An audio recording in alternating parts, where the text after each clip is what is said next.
Hello, Fiedelbogen here. To my fellow workers in the vineyard, worldwide, greetings. This is part 2 of Feminism Poisons Women, a political statement. Part 1 was given in the previous video, and this is linked in the low bar of the present video, along with a link to the text of the entire article. To begin, feminism is an earthly power whose legitimacy we are entitled to question, and if we find it detrimental, we are entitled to seek remedy. That said, we do seek, by both direct and indirect methods, to undo feminism as a normative cultural mythology. The real question is not whether all feminists are a certain way, but whether all feminism is a certain way. That is a subtle distinction, but critically important because feminism's prevailing tendency takes a form which can be broadly mapped and modeled.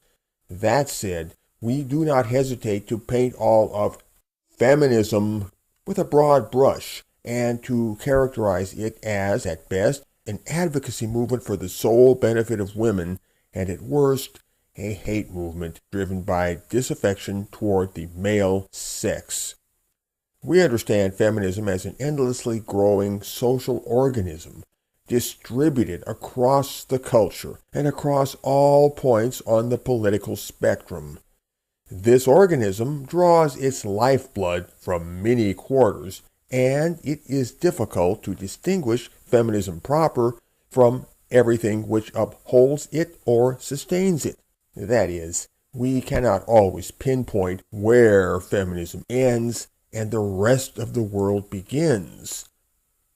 However, if we bear in mind that feminism is fed by a cultural supply chain, we will understand that this chain may be interrupted to good effect when we apply the necessary actions to the necessary links. In this pragmatic manner, feminism may finally be isolated as a target of operations. The non-feminist revolution is a primordial pushback against feminism, a force of nature which cannot be suppressed. However, the exact form this revolution eventually takes will be either chaotically reactive or politically conscious. That is up to us. One can hope that it will be politically conscious, for this will minimize unpleasant developments and efficiently pave the road to a post-feminist future. That is why we have conceived the counter-feminist project, to make the non-feminist revolution politically conscious. The project is multifaceted, socially distributed, and holistic, for we have concluded that a social organism, such as feminism, must be countered by another social organism that works to block it or neutralize it. Consider the celebrated fable of the 6 blind men and the elephant. Feminism, to be sure, is much like the elephant, a collection of parts that can't be isolated from each other lest we miss knowing what we are dealing with. But we are nothing like those blind men. We may specialize in different parts of the elephant, but our sight is keen, and we know how the beast looks from every direction. So, the counter-feminist social organism is distributed exactly as the task requires. Different operators in different sectors will apply the necessary actions, informing each other continually of developments and adjusting the plan as contingencies arise. The prime directive of our voluntary association, ever and always, is to sap the feminist power structure by drilling into points where that structure is weakly shielded.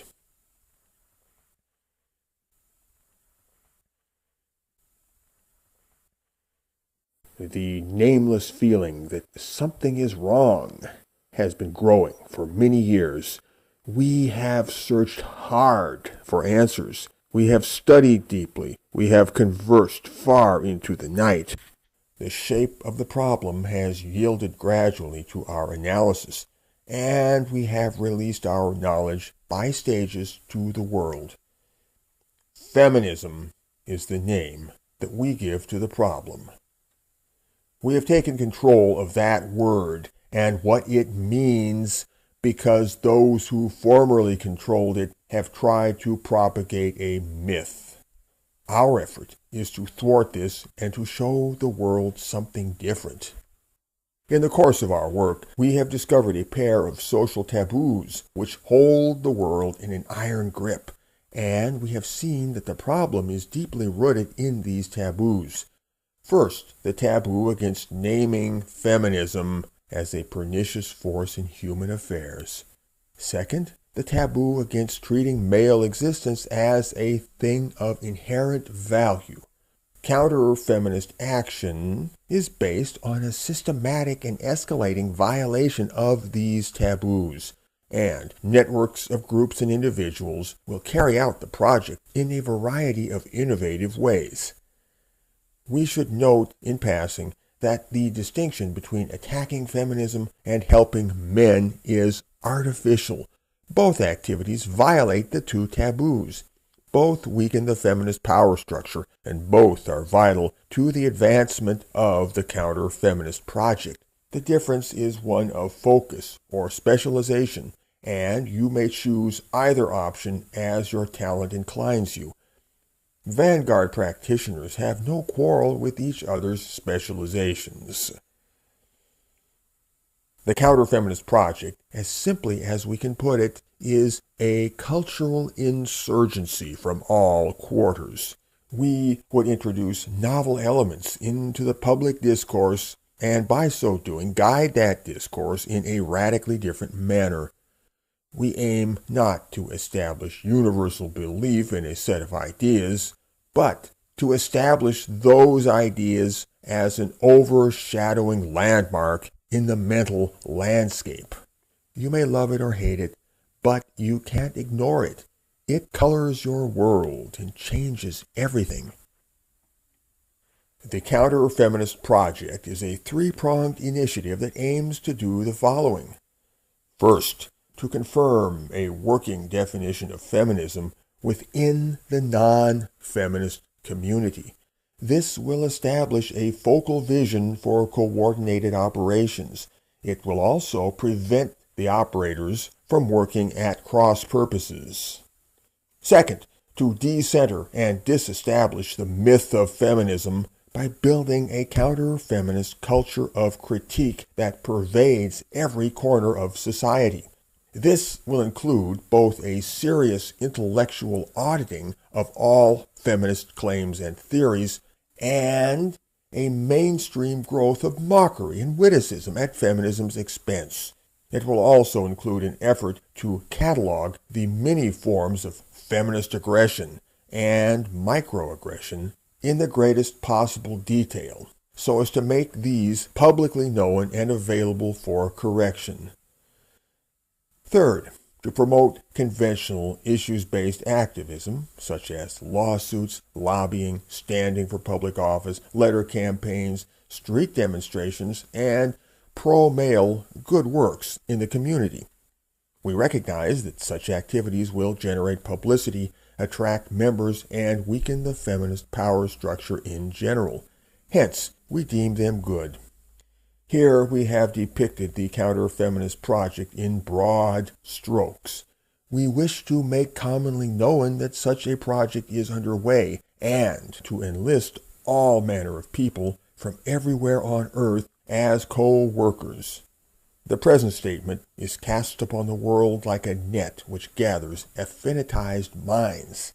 Anybody of any nation, occupation, or station in life can settle into any corner of the project as we have sketched it and commence work. The nature of their involvement is limited only by their imagination. The project, indeed, has been going on for years, and keen observers will know that the community of affinitized minds is growing quickly. In the past, this growth has been intellectually chaotic and politically inefficient, so the present task is to remedy that. However, we trust the accumulated indraft of past outreach efforts to keep pulling in new people. Furthermore, we assume that a baseline of understanding has been established. After all, the conversations have long been happening, and the word has gotten out. So, we address present remarks to those who are either up to speed or able to get there quickly. We seek such people, intellectual self-starters who can take a hint, see the lay of the land, govern their tongues, and needn't be told twice. Critique of feminism will become a sort of cottage industry. Anybody of any sophistication may have a go at this, but only high-level thinkers and strategizers will compose the vanguard. If you are of the latter, then do drop by. We will, of course, need popularizers, people who can translate the message into a mass idiom, or into the idiom of various cultures, subcultures, and communities of every kind. In time, the counter-feminist project will merge with the ambient of the culture and not be recognizable as the product of any singular group or movement. This will end feminism's control of the cultural narrative. Having been shouldered aside by an upstart counterculture, feminism will become merely another competitor in the marketplace of ideas. It will no longer be privileged, but rather jostled with the rest of the throng and expected to take its lumps. That day, which we so fondly anticipate, has not arrived quite yet. But to look on the bright side, it is getting closer. We who have been in the game for a good long time can attest to this. The last 2 or 3 years have brought dramatic changes, and there is no question that the defenders of the feminist faith are digging in for a fight. They belatedly realize that a threat to their power has arisen, and the smell of panic, mingled with false bravado, is wafting from their side of the field. They are up to their usual tricks and lies, but they are doubling the dosage. Apparently, they think they can get out of trouble by doing more of what got them into trouble in the first place. Allowing misogyny, shame on you, allowing misogyny, shame on you, allowing misogyny.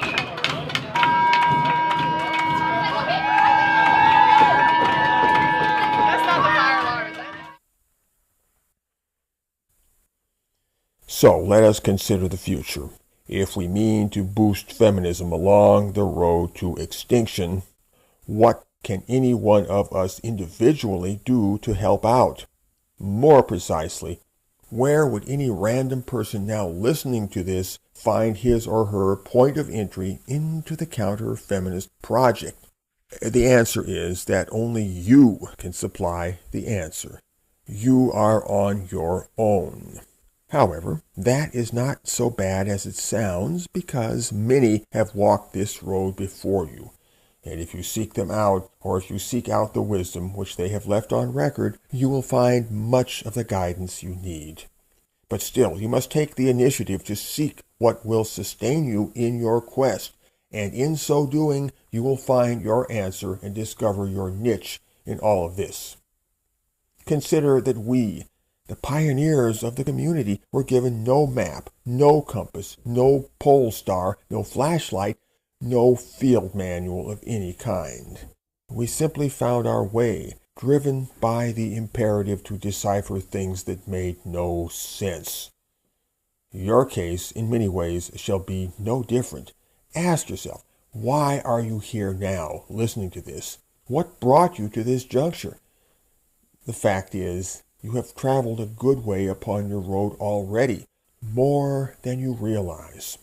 You ought to reflect upon that. Know that you are not alone. You're listening to this right now, and that should give you a clue. But look around, for the times are changing, and a new spirit is abroad upon the earth. Seek the glint of understanding in a glance, the flash of recognition in a phrase, and yes, Read the writing on the wall. Trust me, it's out there, and you will know it when you see it. This statement opened with the provocative idea that feminism poisons women. And prior to concluding, we should touch upon that once again. Truly, the poison of feminism spreads, and given the workings of the social ecology, this will poison women along with everything else.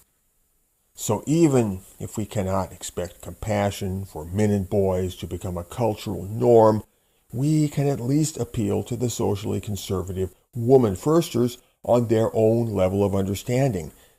If the male population is not treated decently, you may depend on it that the outcome for women will be poisonous. That is an ice-cold, logical prediction. There is nothing outlandish or perverse about it.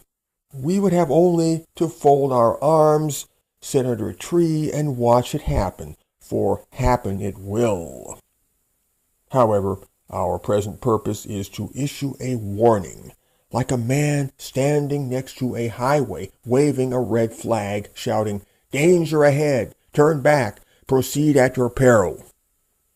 We wish to avoid the worst for all concerned, and we make this statement because conscience guides us to do so. We call upon others, similarly guided by conscience, to align with the present effort. Very well. Such dark and wild words will not sound dark and wild to everybody. Some, now listening, will directly comprehend what the non-feminist side is transmitting.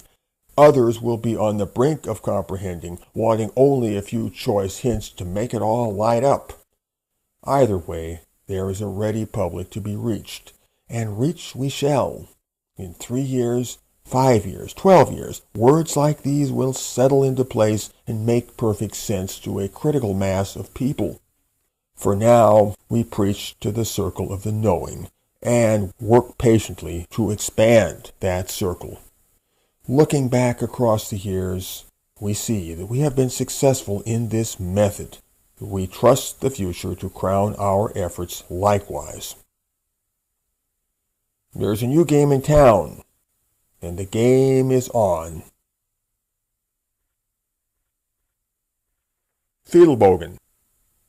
Out, out, out, out, out, out, out, out, out, out, out, out, out.